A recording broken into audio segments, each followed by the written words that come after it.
Segundo meu roteirista aqui, o IFIX caiu 3% em janeiro, que é muita coisa pensando ali dentro do índice imobiliário. Em média, um dado que ele puxou aqui, em média, as negociações estão 16% abaixo do valor patrimonial dos fundos imobiliários no geral. E a gente só viu um desconto desse parecido em 2016. Só que o cenário em 2016 era um, em 2025 é outro totalmente diferente. E eu queria ir um pouco para os setores. Qual setor realmente a pessoa pode olhar como uma oportunidade e qual setor a pessoa deve se preocupar? Porque depois da pandemia teve muitos setores que tiveram muitos balanços, principalmente shoppings e tudo mais. A gente achou que ia ser o fim dos shoppings. Né? Então tem até uma média de desconto aqui que está aqui no roteiro, que é shoppings está com 30% quase de desconto, galpões logísticos 30%, lajes corporativas 39%. Laje corporativa a gente achou que ia acabar também. A gente achou que ia acabar, que a pandemia ia fazer o home office viver, a gente descobriu que o home office não é tão bom assim, né? Que coisa, hein, cara? Fundos de fundos estão com 15%, híbridos estão com 21%, renda urbana 18%. Tem vários aqui. Quais desses a gente tem que olhar com mais atenção e quais desses tem que olhar até se aprofundar, porque pode ser boas oportunidades? Vamos lá. Eu vou voltar já no primeiro dado que você trouxe, que é essa distância para o valor justo de 16%, que o PVP 0,84, Isso. que a gente viu só lá em 2016. E eu vou dizer que o de hoje é ainda melhor do que o de 16, Olha só. por uma razão de estrutura do IFIX. Em 2016, você quase não tinha fundo de papel no IFIX. E o fundo de papel, ele estruturalmente negocia mais próximo do patrimonial. Você trouxe o caso do MXRF, por exemplo. Ele negocia mais próximo do patrimonial. Porque você sabe o valor ali, né? Porque é a dívida. Naturalmente, porque ele paga mais yield. Sim. Então, as pessoas elas ficam com mais dó de vender o fundo de papel, segura mais ali, vai batendo primeiro no tijolo, né? Ou seja, este FIX de hoje, como ele tem mais papel, é sinal que o tijolo está caindo mais do que estava caindo naquela época. Caramba. Tá? Então esse 0,84 de hoje ele é emblemático também por isso. Além de outros fatores. Hoje o carrego de renda é muito melhor. Você pega o nível de ocupação que os imóveis têm hoje e o quanto eles estão gerando de renda, a situação é melhor do que você tinha lá atrás. Tá? Então, acho que assim, a gente tem um conjunto de fatores que já mostra que a situação hoje ela é melhor, ainda que a turma esteja precificando algo muito parecido com o que estava lá em 2016. Setorialmente, a gente tem que saber separar o joio do trigo. Por quê? Tem algum desses segmentos que você citou que eu fico fora? Nenhum deles. Eu tenho escritório, eu tenho shopping center, eu tenho logística, eu tenho papel, eu tenho fundo de fundos. Mas a porcentagem você mexe. Eu mexo nas porcentagens e dentro de cada segmento você tem que fazer a seleção para separar o joio do trigo. Então tem fundo de escritório que é excelente. Tem fundo de escritório que eu quero distância. E isso vale para os outros segmentos, para fundo de papel, para fundo de logística. Então, acho que o que é comum na seleção para você poder fazer a escolha daquilo que é interessante? Eu acho que eu vou até... Vamos ir tópico por tópico, porque Vamos lá. Uma vez o Thiago ele gravou um vídeo que eu fiquei bem preocupado. Vamos primeiro aqui em lajes corporativas, porque o pessoal do Faria Lima e tudo mais, todo mundo gosta muito, porque a galera investe muito em um ou outro que são empresas consolidadas que dificilmente vão dar calote ali dentro. E você tinha até, né, na época da pandemia, tinham prédios inteiros sendo construídos na Faria Lima. Quando houve a desocupação e aquele negócio ficou, cara... Porque gerou tem muita... uma tensão, as empresas, né, a própria XP que a gente estava lá, devolvendo andar... Não, a XP devolveu um 4, 5 andares. E a gente ficou, isso aí deve ser um susto quando o gestor olha isso. A gente falou, meu Deus do céu, será que já era, né? Quais são as armadilhas e como a gente deve olhar as lajes corporativas? Para a gente não cair nessa de comprar um fundo imobiliário de uma laje, aí do nada a empresa sai, a empresa tinha 12 andares e o cara toma fumo. Primeiro que a gente precisa lembrar que inquilinos passam. Então, quando você compra, você comprou o imóvel. Você não casou com o inquilino. Entendi. Você não casou com o locatário. Você comprou o imóvel. Por isso que a gente precisa tomar cuidado A indústria de fundos imobiliários, quando ela começou lá atrás, ela começou com fundo monoativo, contrato atípico, que era aquele contrato bem longo. Parecia que você estava comprando um contrato mesmo de locação. Eu comprei um contrato de 10 anos, o cara vai ficar aí, segue a vida. Daqui a 10 anos... é tipo assim, cara, esse prédio aqui é só o Itaú. E o fundo só tem ele. Nossa. Fundo monoativo, ele só tem um prédio. Aí o só tem um prédio. Cresce, sai do e prédio. Às vezes ele era monolocatário, monousuário. Ele só tinha... Então o risco era um ativo, um locatário. Hoje isso praticamente não existe na indústria. Sim. É um ou outro caso muito pontual. Tá? Então, acho que o primeiro fator é você escolher o bom ativo, porque os locatários vão passar. E o bom ativo, ele chama locatário. Sim. E entender que vacância faz parte do negócio imobiliário.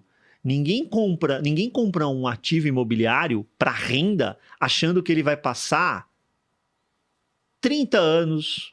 40 anos, 100% do tempo ocupado. Em algum momento, você vai ter uma vacância ali. E pode ser justamente no momento que você tem a cota do fundo. Uhum. Agora, se você tem um bom ativo, ele vai atravessar melhor esse momento. Você não vai passar 2 anos com aquilo ali vago.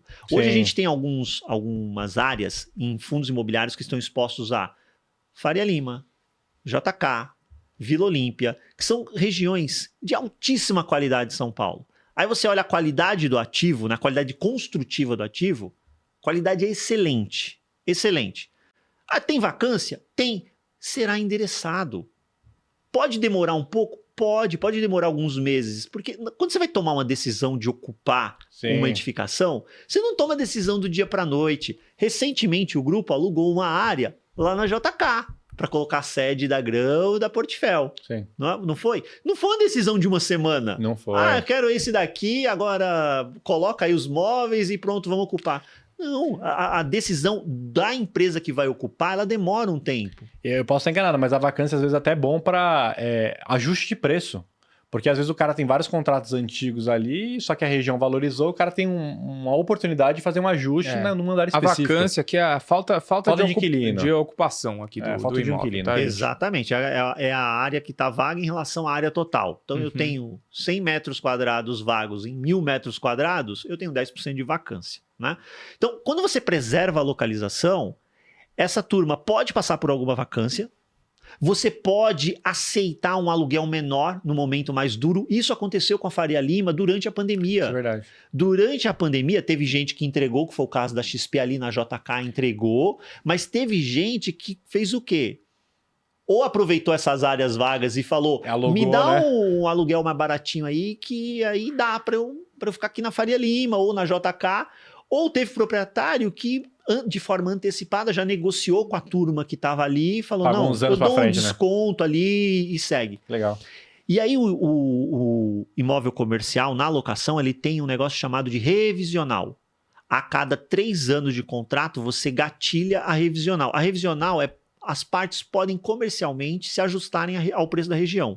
Se não se ajustar, uma das duas tem direito à ação revisional na justiça, que é uma ação rápida.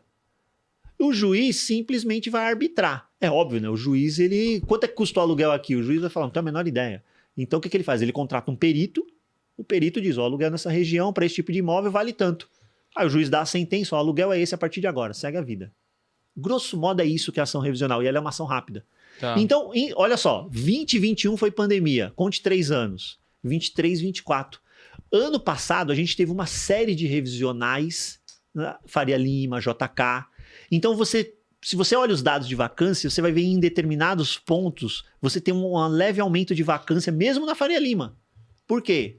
Chegou a hora de pagar o que vale, agora não tem mais pandemia, não tá todo mundo no home office, chegou a hora de pagar o que vale. Aí teve gente que olhou e falou, não dá para eu ficar na Faria Lima. Imagina aquela startup que falou assim, não, cara, pandemia, empresa digital, tô crescendo muito, vou pegar aquele tão sonhado JK com a Faria Lima. O cara se estabelece lá no andar, aí chega esse reajuste e fala assim, o cara tá pagando, sei lá, metade do preço, o cara fala assim, não, cara, o aluguel novo é esse. O cara fala, putz, não consigo manter. E até uma coisa que eu ia perguntar, assim, a gente precisa observar, no caso de laje corporativa, o hábito, vamos dizer assim, o hábito de consumo dessas empresas, porque, vou dar um exemplo, Se a gente puxasse para 20 anos atrás, qual que era o sonho das empresas? Ficar na Paulista. Na Paulista. A Avenida Paulista era o centro... Não, acho que até puxar um pouco antes. Tipo assim, 40 anos atrás era o centro de São Paulo, aí 20 anos atrás o centro de São Paulo virou a Paulista. O mercado financeiro tá migrando rumo ao sul.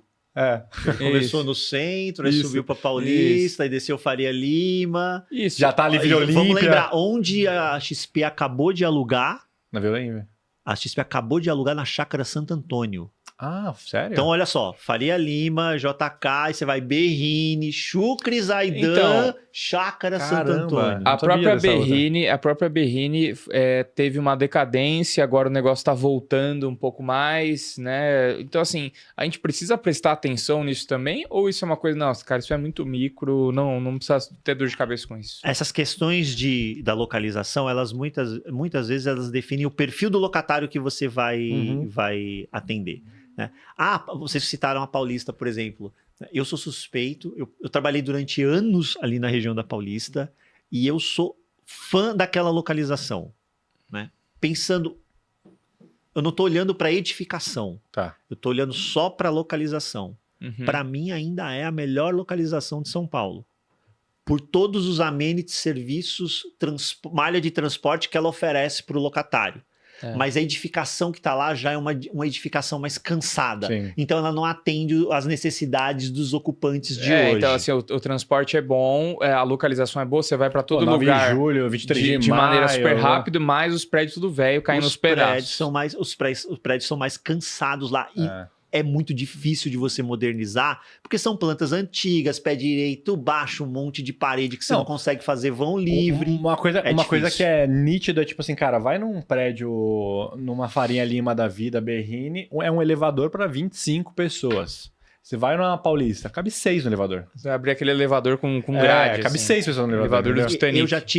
Eu já fiz gestão de portfólio, tive prédio ali na região, já teve caso de retrofit de elevador, né? Reforma de elevador.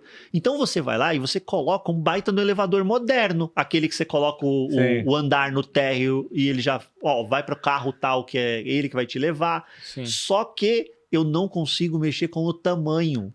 Então é um elevador que cabe, sei lá, 8 pessoas. Ele é tão moderno quanto de cabe 25.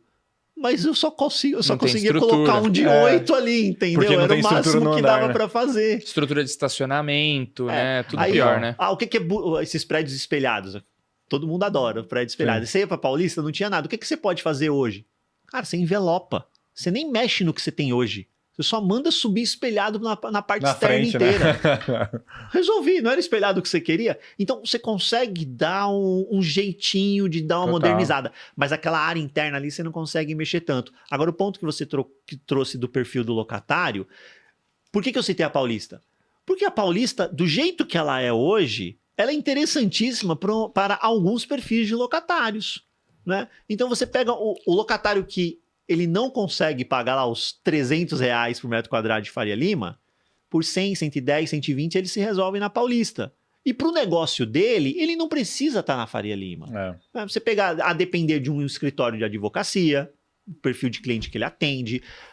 Olhe para a Paulista hoje, você vai ver um corredor educacional. Você tem Cruzeiro do Sul, você tem ali IBMEC na Alameda Santos, você tem Anhembi Morumbi, você desce um pouquinho, você tem a FAM, tem aí Casper. Ali na Angélica, até Casper, na Angélica tem uma São Judas. Objetivo.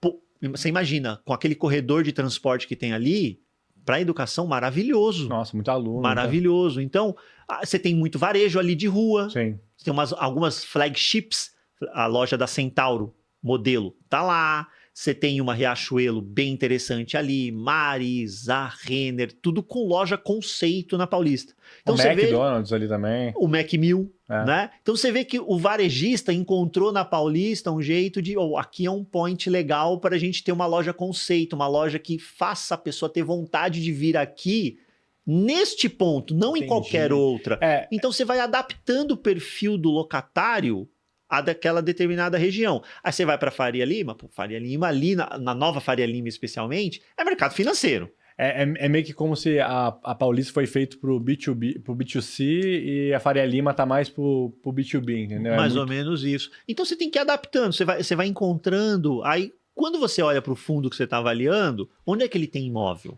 Não, porque o mercado de escritório hoje, assim, com todo respeito, é São Paulo.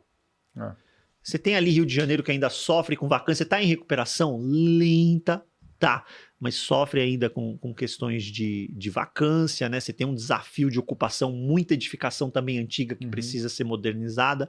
Então o mercado do escritório é São Paulo. Aí você tem que ir fatiando as regiões. Então eu olho hoje, imagina que eu tenho um fundo imobiliário que tem alguns imóveis ali mais região da Paulista e outro mais focado em JK e Faria Lima. Eles são concorrentes? Na minha leitura, não. Eles são complementares. Eles sequer vão brigar pelo mesmo locatário. Sim. Então, eles são estratégias complementares numa carteira. Esse é o trabalho, essa é a beleza de você montar uma carteira diversificada, porque você vai criando esses elementos complementares. Dificilmente a XP vai querer pegar um prédio inteiro na Paulista, né? Porque já não suporta ela. Exatamente. Do BitBank, tá? O BitBank é a escolha certa para você investir em Bitcoin, tá? A maior corretora brasileira de criptomoedas com o maior volume de negociações do país, tá? Ela tem conexões com várias corretoras para você garantir os melhores preços disponíveis. Tem isenção de imposto, Kaique, imposto de renda, para lucros e vendas de até 35 mil por mês. Sim. Então você pode ficar despreocupado. Essa é uma vantagem exclusiva, né, para corretoras brasileiras. E aqui no Primocast a gente te dá um bônus, né? Se você se cadastrar aqui no app e usar o cupom PRIMO30, você vai ganhar R$30 aí. Se você investir R$300, você ganha. A gente te dá mais 30 para você aí começar seus investimentos ou seguir os seus investimentos aí em criptomoeda, tá bom? O importante da cripto, né?